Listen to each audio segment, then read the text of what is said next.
Bharat England మధ్య జరుగుతున్న 5 టెస్టుల సిరీస్ లో మొదటి టెస్ట్ మ్యాచ్ లో ఓడిపోయినా కూడా వరుసగా 2 టెస్టుల్లో వరుస విజయాలు సాధించి భారత జట్టు సిరీస్ లో ఆధిక్యతలోకి వెళ్ళింది.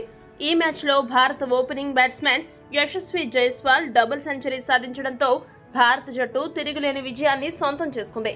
ఈ మ్యాచ్ లో తన ప్రదర్శనపై యశస్వి జైస్వాల్ మ్యాచ్ ముగిసిన తర్వాత మాట్లాడాడు. యశస్వి జైస్వాల్ మాట్లాడుతూ ఏమన్నాడంటే, ఒకసారి క్రీజ్ లో నిలదొక్కున్న తర్వాత భారీ ఇన్నింగ్స్ ఆడాలని నిర్ణయించుకున్నాను.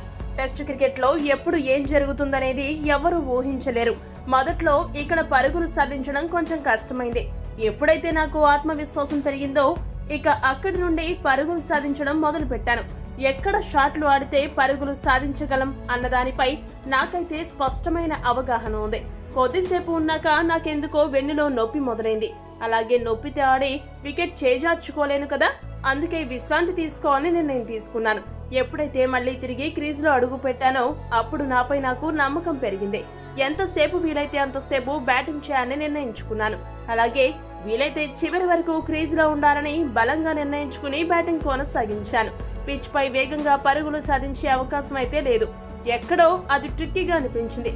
కానీ జట్టు కోసం ఏదో చేయాలన్న తపన నన్ను చివరి వరకు ఆడేలా చేసింది. జట్టుకు చక్కటి ఆరంభం ఇస్తే అదే కొనసాగుతుందని బలంగా నమ్మి ఇన్నింగ్స్ కొనసాగించాను. ఆ ప్రభావం జట్టుపై ఎంతవరకు ఉంటుందనేది మీరు చూసే ఉంటారు. మొదటి ఇన్నింగ్స్ లో రోహిత్ శర్మ, రవీంద్ర జడేజా ఇన్నింగ్స్ కు చూసిన తర్వాత నాలో కూడా ఆ స్ఫూర్తి రగిలింది. వారిద్దరూ సెషన్ల వారీగా ఇంగ్లాండ్ జట్టుపై ఆధిపత్యం సాధించిన తీరు నన్నెంతగానో ఆకట్టుకుంది. ఆ స్ఫూర్తితోనే నేను రెండో ఇన్నింగ్స్ లో అంత దూకుడుగా బ్యాటింగ్ చేయగలిగాను. ఇక సర్ఫరాజ్ ఖాన్ తో కలిసి బ్యాటింగ్ చేయడం కూడా కొత్త అనుభూతినిచ్చింది. నేను డబుల్ సెంచరీ చేస్తే అతడు డబుల్ సెంచరీ చేసినంత ఆనందపడ్డాడు. అలాంటి సహచర ఆటగాడు ఉండడం ఎవ్వరికైనా మంచిదే. రాబోయే రోజుల్లో కూడా ఇదే ఆట తీరును ప్రదర్శించి జట్టు విజయాలకు దోహదపడతానని జైస్వాల్ పేర్కొన్నాడు. ఈ వీడియో గనక మీకు నచ్చినట్టయితే లైక్, షేర్, కామెంట్ చేయండి. మరిన్ని స్పోర్ట్స్ అప్డేట్స్ కోసం మా ఛానల్ ను సబ్స్క్రైబ్ చేసుకోండి.